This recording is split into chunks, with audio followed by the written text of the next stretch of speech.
പറ്റുന്നുണ്ടോ ബാബുജിക്ക്? സോന, സോന, സോന. അതിനപ്പുറം കാര്യങ്ങളില്ലേ? അതുകൊണ്ട് വിശ്വസിക്കുന്നവർ വിശ്വസിച്ചോട്ടെ, അല്ലാത്തവർക്ക് അവിശ്വസിക്കാം. ഇതെന്റെ പോളിസിയാണ് കേട്ടോ. ഞാൻ എതിർക്കാൻ വേണ്ടി ചോദിച്ചല്ല, ഡോക്ടറുടെ നിലപാട് അറിയണമെന്നേ ഉദ്ദേശിച്ചോളൂ. ഡൽഹിയിൽ നിന്ന് ചികിത്സയ്ക്ക് വന്ന ഒരു മനുഷ്യൻ, അദ്ദേഹത്തിന് ഇവിടുത്തെ 2 കുട്ടികളുമായി ഒരു നല്ല സൗഹൃദം ഉണ്ടായി. അത് കഴിഞ്ഞ ജന്മത്തിലെ അവരുടെ അടുപ്പത്തിന്റെ തുടർച്ചയാണ്. എനിക്കങ്ങനെ തോന്നി, അത്ര തന്നെ. കഴിഞ്ഞ ജന്മത്തിലെ അടുപ്പമല്ലല്ലോ ഡോക്ടർ, ഈ ജന്മത്തിലെ ബന്ധമല്ലേ, രക്തബന്ധം. ബാബുജിയുടെ ട്രീറ്റ്മെന്റ് എത്രത്തോളായി? ഒരു ഘട്ടം കഴിഞ്ഞു, ഇംപ്രൂവ്മെന്റ് ഉണ്ട്. മൂപ്പര് എഴുന്നേറ്റ് നടക്കാൻ ഒരു ശ്രമം നടത്തി. അതറിഞ്ഞിട്ട് വന്നതാ ഞാൻ. വീണ്ടും നടത്തുന്നതിനായിട്ടൊരു ശ്രമം നടത്തി നോക്കി, ഫലം ഉണ്ടായില്ല. പക്ഷേ ഇനിയും നടക്കും ബാബുജി. അതിനുള്ള ഒരു വിൽ പവർ അദ്ദേഹത്തിനുണ്ട്. അപ്പോ രോഗം പൂർണ്ണമായും ഭേദപ്പെടും, നഷ്ടപ്പെട്ട ഓർമ്മയും തിരിച്ചു കിട്ടും. എന്നിട്ട് വേണം ബാബുജിയുടെ ബന്ധുക്കൾ എവിടെയെന്ന് കണ്ടുപിടിക്കാൻ.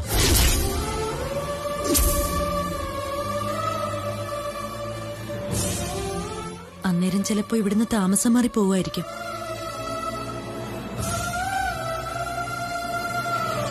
റിലേറ്റീവ്സ് എവിടെയാണെന്ന് കണ്ടുപിടിക്കണ്ടേ? 4 നൂറ്റാണ്ടാ കഴിഞ്ഞു പോയിരിക്കുന്നത്. ബാബുജിയുടെ വൈഫ് വേറെ വിവാഹം കഴിച്ചോ എന്നൊന്നും നമുക്കറിയില്ല. മിക്കവാറും അവര് മറ്റാരെങ്കിലും വിവാഹം കഴിച്ചിട്ടുണ്ടാവും.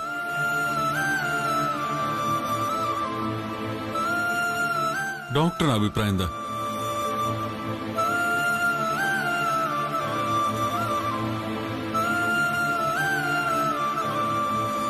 വളരെ നെർവസ് ആയ ഒരു മനുഷ്യനാണ് ഈ ബാബുജി.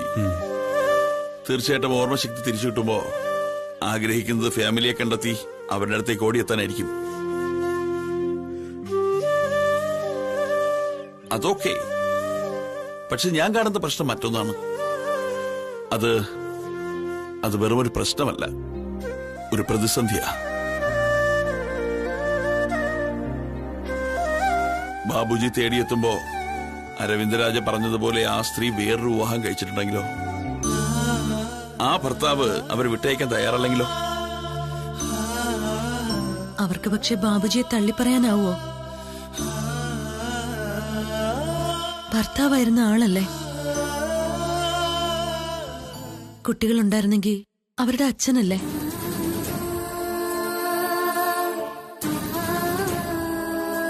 അങ്ങനെ ഒരു പുരുഷന്റെ മുഖത്ത് നോക്കി ഒരു സ്ത്രീക്കും താൻ വരില്ല എന്ന് പറയാൻ തോന്നില്ല ഡോക്ടർ. അങ്ങനെ പറയില്ല.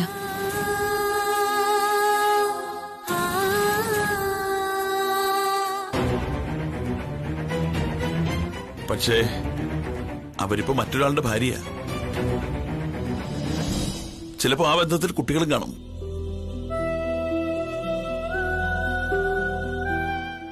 ആ ന്യായങ്ങളൊന്നും നിലനിൽക്കില്ല, അതിലർത്ഥവുമില്ല.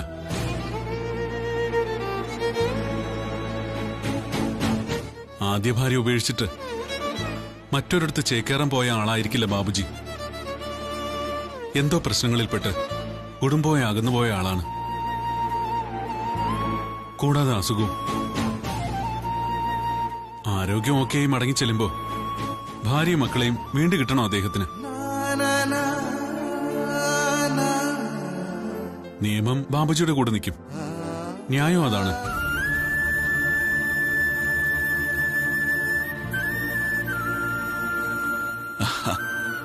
എന്റെ ചോദ്യം ഇപ്പോഴും ബാക്കിയാ. പുതിയ ഭർത്താവ് ബാബുജിയുടെ ഭാര്യയെ അദ്ദേഹത്തിന് വിട്ടുകൊടുക്കാൻ മനസ്സില്ല എന്ന് പറഞ്ഞാൽ എന്തു ചെയ്യും? അയാൾക്കും അയാളുടെ ഭാഗത്ത് ന്യായമുണ്ട്.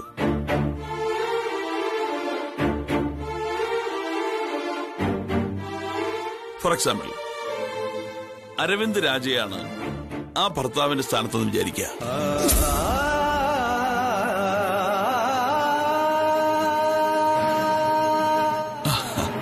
താങ്കൾ വിട്ടുകൊടുക്കുവോ?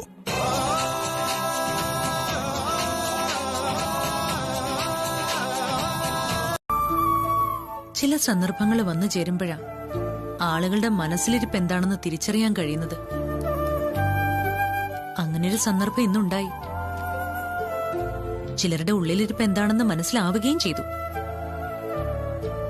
ഡോക്ടർ നമ്പീശനോട് ഞാൻ സംസാരിച്ചതിനെ കുറിച്ചാണോ മീര പറയുന്നത്? പെട്ടെന്ന് മനസ്സിലായല്ലോ. അതിനർത്ഥം ഞാൻ പറഞ്ഞതിൽ കാര്യമുണ്ടെന്നല്ലേ? എന്ത് കാര്യം? താൻ എന്താ ഉദ്ദേശിക്കുന്നത്? ഉദ്ദേശങ്ങൾ എനിക്കല്ലല്ലോ, ഈ പറയുന്ന ആളിനല്ലേ. അവകാശം പറഞ്ഞ ആള് വന്നാ എന്നെ വിട്ടുകൊടുക്കാൻ തയ്യാറാണെന്ന് പറഞ്ഞില്ലേ? ഏതർത്ഥത്തിലാ ഡോക്ടറോട് സാർ അങ്ങനെ പറഞ്ഞത്? അതാണോ അപ്പൊ മനസ്സില്? എന്താ മീര ഇത്? ഞാൻ ഡോക്ടറോട് പറഞ്ഞത് ഒരാശ്വസിപ്പിക്കലോ ഭംഗി വാക്കായോ കരുതിയാ മതി. ഡോക്ടർമാര് സാധാരണ മറ്റുള്ളവരെ ആശ്വസിപ്പിക്കുകയാ ചെയ്യുന്നത്. ഇവിടെ ഇപ്പൊ ഡോക്ടറെ ആശ്വസിപ്പിക്കുന്നു. അത് പോട്ടെന്ന് വെക്കാം. ഭംഗിവാക്കെന്ന് പറഞ്ഞില്ലേ? അങ്ങനെ ഒരാളോട് ഭംഗിവാക്കായിട്ട് പറയാനുള്ള വിഷയമാണോ ഇത്? അതോ എന്നെ കല്യാണം കഴിച്ചതൊരു ഭംഗിക്കായിട്ടാണോ? അങ്ങനെ ഞാനൊന്ന് പറഞ്ഞുപോയി. അതിത്ര വലിയ ഇഷ്യൂ ആക്കാതെ.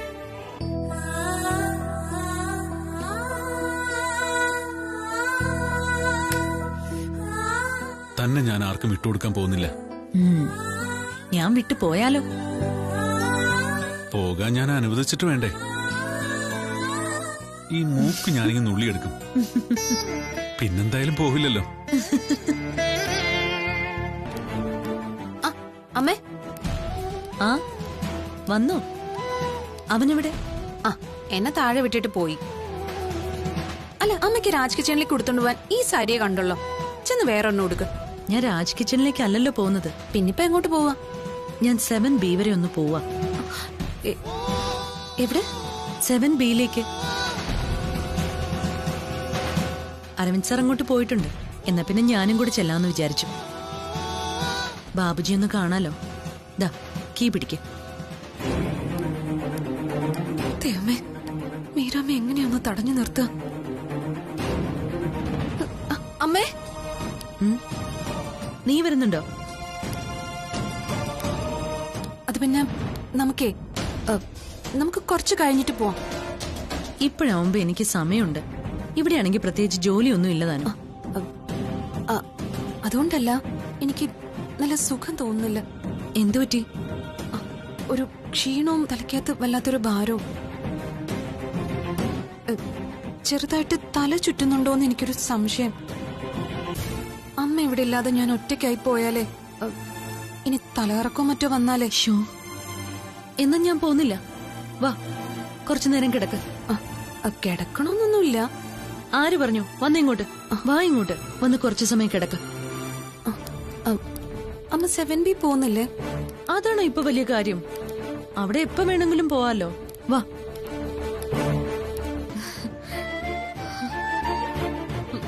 ബെല്ലുണ്ട്.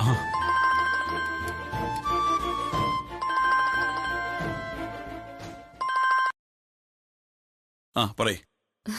ബാബുജി സംസാരിച്ചു ഡോക്ടറെ. അതെയോ? കൊള്ളാലോ. എന്റെ പേര് പറഞ്ഞു. എങ്ങനെയായിരുന്നു? എന്തെങ്കിലും നോക്കി വായിക്കായിരുന്നോ അതോ പേര് ഓർത്തു പറയായിരുന്നോ?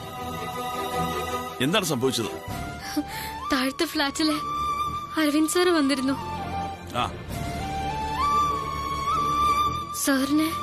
സാറിനെ ബാബുജി ഭായിന്ന് വിളിച്ചു. ഓ, ഫോണ് ഞാൻ ബാബുജിക്ക് കൊടുക്കാം.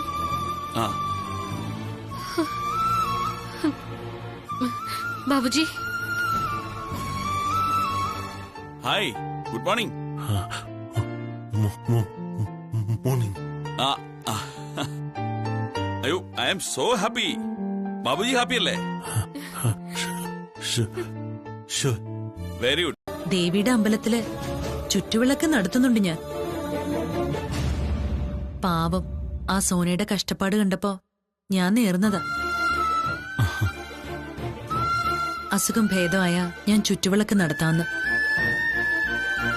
അദ്ദേഹത്തിന് അതിന് അസുഖം പൂർണ്ണമായിട്ട് മാറിയില്ലല്ലോ. ഉടനെ മാറില്ലേ?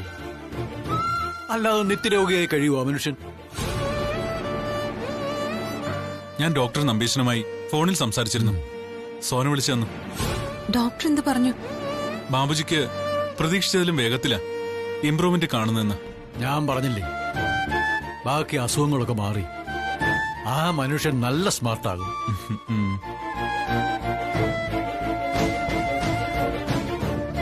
വർഷങ്ങളായിട്ട് ചികിത്സയിലുള്ള ആളാണെന്നാ പറഞ്ഞിട്ടുള്ളത്. കാര്യമായ കുറവൊന്നും ഉണ്ടായിട്ടും ഇല്ലതാനും. നമ്മളുടെ അടുത്ത് താമസിക്കാൻ വന്നതോടുകൂടി ഇത്രയും മാറ്റം ഉണ്ടായില്ലേ? അതൊരു വലിയ കാര്യമാ. ബാബുജിയുടെ ഫാമിലിയെ കുറിച്ചാണ് ഞാൻ ആലോചിച്ചത്. ഈ സംഭവങ്ങളൊന്നും അറിയാതെ ആ കുടുംബം എവിടെയോ ജീവിച്ചിരിക്കുന്നു.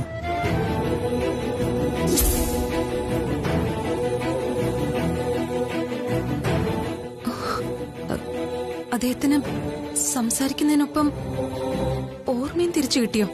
അതില്ല, അത്യാവശ്യം സംസാരിച്ചെന്നേ ഉള്ളൂ.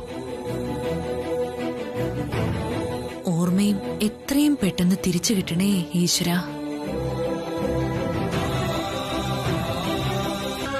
അടുത്ത സ്റ്റെപ്പ് എന്തായിരിക്കും എന്നിപ്പോ പറയാൻ പറ്റില്ല. ചിലപ്പോ ഭൂതകാലം പൂർണ്ണമായും ഓർത്തെടുത്തൊരവസ്ഥയിലായിരിക്കും ഒരു ദിവസം അദ്ദേഹം ഉണരുക. ഡോക്ടർ, അങ്ങനെ സംഭവിച്ച എന്ത് ചെയ്യും? സംഭവിക്കണം. അതിനുവേണ്ടിയാണല്ലോ അദ്ദേഹത്തെ നമ്മൾ ചികിത്സിക്കുന്നത്. അതോ ട്രീറ്റ്മെന്റ് ഇവിടെ വെച്ച് നടത്തണോ? അയ്യോ, അത് വേണ്ട. നിഖിലിന്റെ അച്ഛന് നഷ്ടപ്പെട്ട ആരോഗ്യം തിരിച്ചു കിട്ടണം. കിട്ടണമല്ലോ. അതേസമയം ആരുടെയും സ്വസ്ഥത നഷ്ടപ്പെടാനും പാടില്ല. അതാണ് നമ്മുടെ മുമ്പിലുള്ള പ്രശ്നം. ബാബുജിയെ ഇവിടുന്ന് മാറ്റിയല്ലോ. ചികിത്സ മറ്റെവിടെയെങ്കിലും ആക്കാം. അതിന് അദ്ദേഹം സമ്മതിക്കും തോന്നുന്നുണ്ടോ? ഇല്ല. എന്റെ ഹോസ്പിറ്റലിലേക്ക് പോയി അവിടെ ട്രീറ്റ്മെന്റ് നടത്താമെന്ന് ഞാൻ പറഞ്ഞപ്പോ ബാബുജി നേരെ തിരിഞ്ഞത് സോന മറന്നോ? ഈ അപ്പാർട്ട്മെന്റിൽ നിന്ന് ഇനി അദ്ദേഹത്തെ എങ്ങോട്ടെങ്കിലും കൊണ്ടുപോകാന്ന് പറയുന്നത് അത്ര എളുപ്പമായിരിക്കില്ല. നീ കാരണം എന്താ? നിനക്ക് എന്തെങ്കിലും സംഭവിച്ചോ? നഷ്ടം ഉണ്ടായോ? അവളുടെ ഭാഗ്യം കൊണ്ടല്ലേ ഒന്നും സംഭവിക്കാതിരുന്നത്. ബെസ്റ്റ്. ആ ചോക്ലേറ്റ് കഴിച്ചിട്ട് അവൾക്ക് എന്തെങ്കിലും. ഒന്ന് നിർത്തുന്നുണ്ടോ? പിന്നെയും ചോക്ലേറ്റ്. ദേ, ഇനി അതിന്റെ കാര്യം മിണ്ടി പോരുത്. എന്റെ രാഗിണി, കുറച്ചൊക്കെ ധൈര്യം വേണം പെണ്ണുങ്ങളായ. നീ എന്തിനാ ഈ നിളയെ പേടിക്കുന്നത്? മുമ്പ് ഞാൻ വ്യക്തമായിട്ട് പറഞ്ഞതാണോ? എന്ത് വന്നാലും ഞാൻ നിന്റെ കൂടെ ഉണ്ട്. ദേ, ഇപ്പൊ വീണ്ടും പറയുക, ഇനി എന്ത് പ്രശ്നം വന്നാലും നിന്റെ കൂടെ ഞാനുണ്ടാവും. അതൊക്കെ. രാഗിണിയുടെ കൂടെ വിമലയുണ്ട്, അത് നല്ല കാര്യം. പക്ഷേ വിമലയുടെ കൂടെ ആരുണ്ടാവും? ഞാൻ ചോദിച്ചത് കേട്ടില്ലെന്നുണ്ടോ? വിമലയ്ക്ക് സപ്പോർട്ടിനായിട്ട് ആരുണ്ടാവൂന്ന്. എന്റെ കൂടെ എന്റെ ഉദയേട്ടൻ നിൽക്കും. ഒരാവശ്യം വന്നാ എന്റെ കൂടെ തന്നെ കാണും. ആവശ്യത്തിന് കാണും. പക്ഷെ അനാവശ്യത്തിന് കൂട്ടു നിൽക്കുന്ന ആളാണ് ഉദയേട്ടനെന്ന് എനിക്ക് തോന്നിട്ടില്ല. അതിന് ഞാൻ അനാവശ്യമൊന്നും കാണിച്ചിട്ടില്ലല്ലോ. കാണിച്ചല്ലോ. ദേ നിളെ, എന്നോട് വെറുതെ ഉടക്കാൻ വരല്ലേ.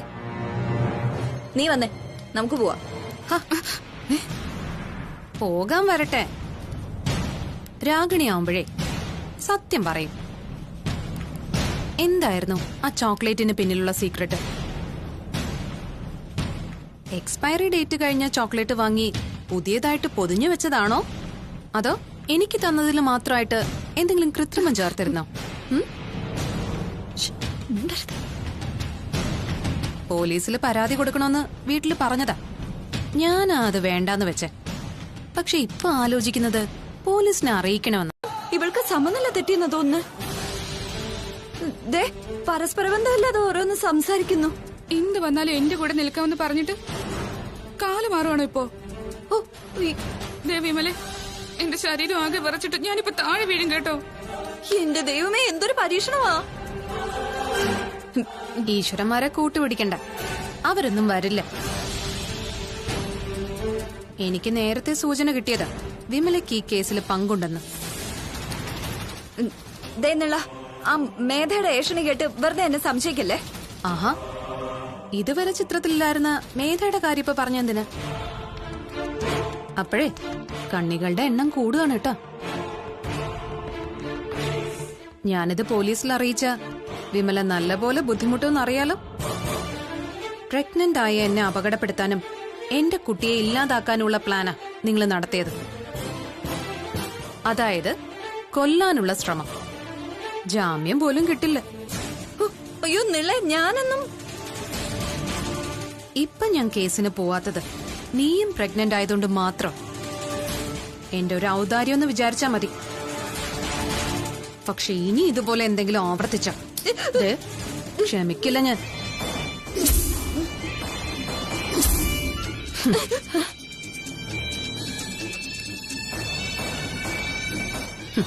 നല്ല കമ്പനി.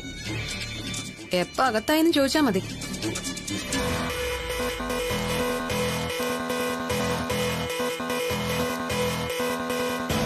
സോറി വിമലെ. ആ 3 ചോദ്യങ്ങൾക്കും കൂടി എനിക്കൊരൊറ്റ ഉത്തരേ ഉള്ളൂ. നിഖിലിത് ഭാര്യയോടാണ് ചോദിക്കേണ്ടത്, അല്ലാതെ എന്നോടല്ല. അതാണ് എന്റെ ഉത്തരം. നിങ്ങളുടെ ഒരു ചോദ്യത്തിനും ആൻസർ പറയേണ്ട ബാധ്യത എനിക്കില്ല. എങ്കിലും പറയാം, തെറ്റിദ്ധാരണകളുണ്ടെങ്കിൽ അത് ഒഴിവാക്കാൻ വേണ്ടിയാ. എനിക്ക് ഈ ഫ്ളാറ്റിൽ ഒരാളുമായിട്ട് മാത്രമേ ബന്ധമുള്ളൂ. അതെന്റെ പേഷ്യന്റ് ബാബുജി ആയിട്ടാ. അത് മതിയെന്ന എനിക്കും പറയാനുള്ളത്. ഓക്കെ നിഖിൽ, ഒരു നിമിഷം.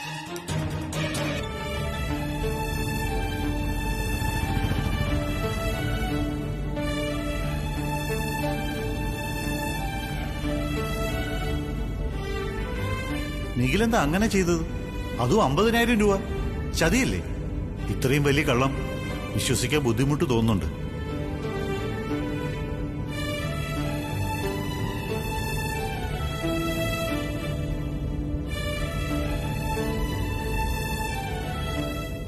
എന്താ? അത് പപ്പൂസ് എന്നോടൊരു കാര്യം സംസാരിച്ചു. പൈസയുടെ കാര്യം. ഒരു 50,000 രൂപയുടെ കാര്യം.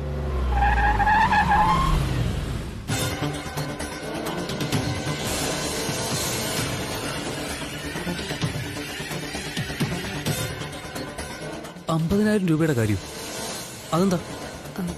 അല്ല, 2 ആഴ്ച കൂടുമ്പോ എനിക്ക് ചെക്കപ്പ്, മരുന്ന്, ആശുപത്രിയിലെ മറ്റു ചെലവുകള്, അങ്ങനെ പൈസയുടെ ഒരുപാട് ആവശ്യങ്ങൾ ഉണ്ടാവില്ലേ? പൈസ എന്തെങ്കിലും വേണോ? ഒരു 50,000 രൂപ തരാന്ന് പപ്പൂസ് പറഞ്ഞു.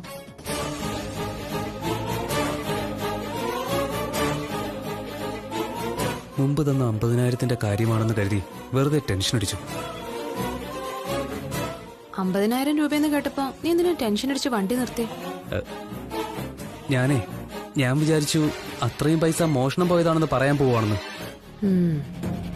മോഷണം പോയില്ല, പക്ഷെ ഒരു കള്ളനെയാ ഏൽപ്പിച്ചത്.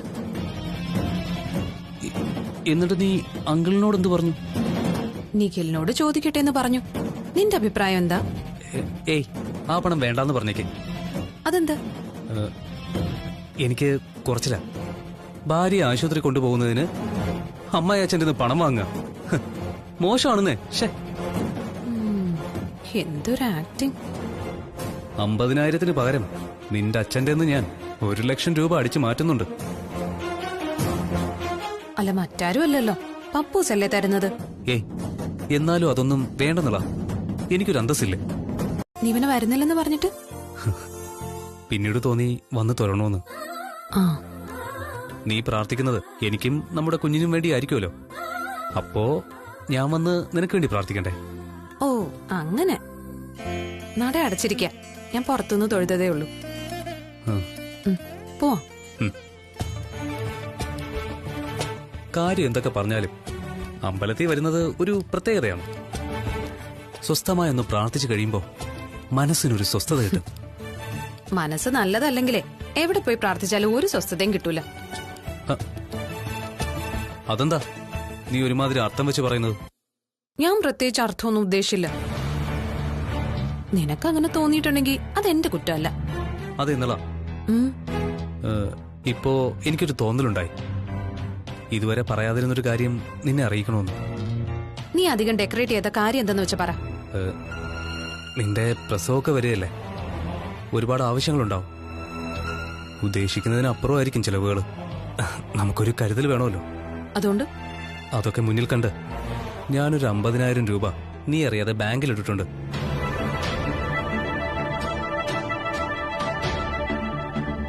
കുറച്ച് നാളായി തുകയിട്ടിട്ട്. ഒരു സർപ്രൈസ് ആയിട്ട് നിന്നോട് പറയായിരുന്നതാ. ഇപ്പൊ തോന്നി നമുക്കിടയിൽ അതിന്റെ ആവശ്യമില്ലെന്ന്. എവിടെന്നായിരുന്നു പണമെന്ന് നീ ചോദിച്ചില്ല. അത് നീ പറയൂന്ന് വിചാരിച്ചു. നിന്റെ അച്ഛൻ തന്നതാ.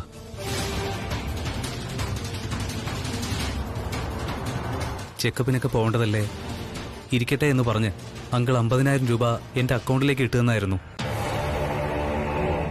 എടുത്താൽ ചെലവാവും, അതുകൊണ്ട് ആ പണം അതുപോലെ അക്കൗണ്ടിൽ കിടക്കട്ടെ എന്ന് വിചാരിച്ചു.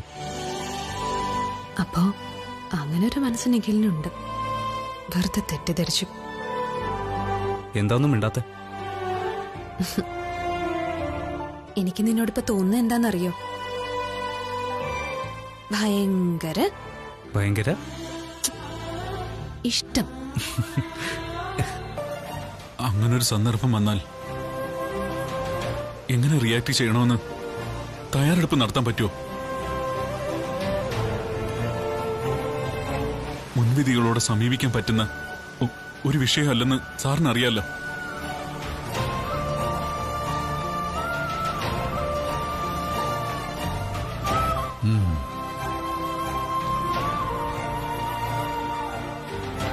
അടുത്ത സമയത്തായി ഉണ്ണിത്താൻ സാർ എന്നോട് കാണിച്ച അകൽച്ചയുടെയും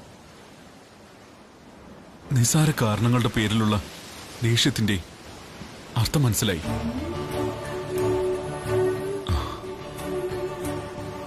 സ്വന്തം മകൻ എവിടെയുണ്ടെന്നുള്ള ചിന്തയാണ് അതിന് പിന്നിൽ.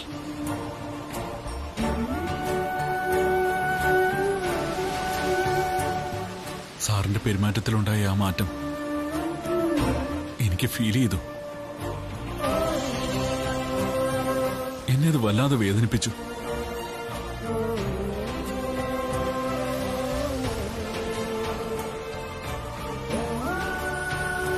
പക്ഷെ ഞാനെന്ത് തെറ്റാണ് ചെയ്തത്?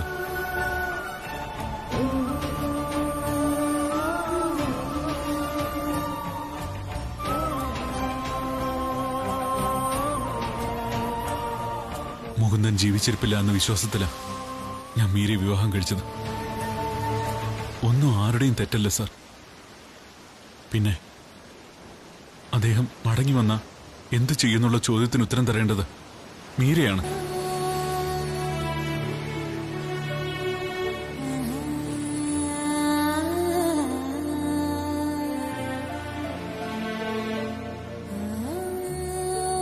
മീരയുടെ ഒരു വാക്കാണ് ഇനി എന്ത് എന്ന് തീരുമാനിക്കേണ്ടത്.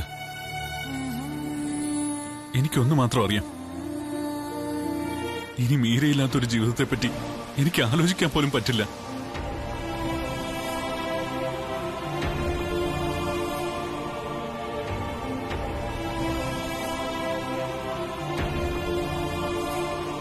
ഒരാശ്വാസമുണ്ട്. അഥവാ എവിടെയെങ്കിലും വെച്ച് മുകുന്ദനെ കണ്ടുവന്നിരിക്കട്ടെ, ആളിനെ എനിക്ക് തിരിച്ചറിയാൻ പറ്റില്ലല്ലോ. എന്റെ കയ്യിലൊരു ഫോട്ടോയുണ്ട്.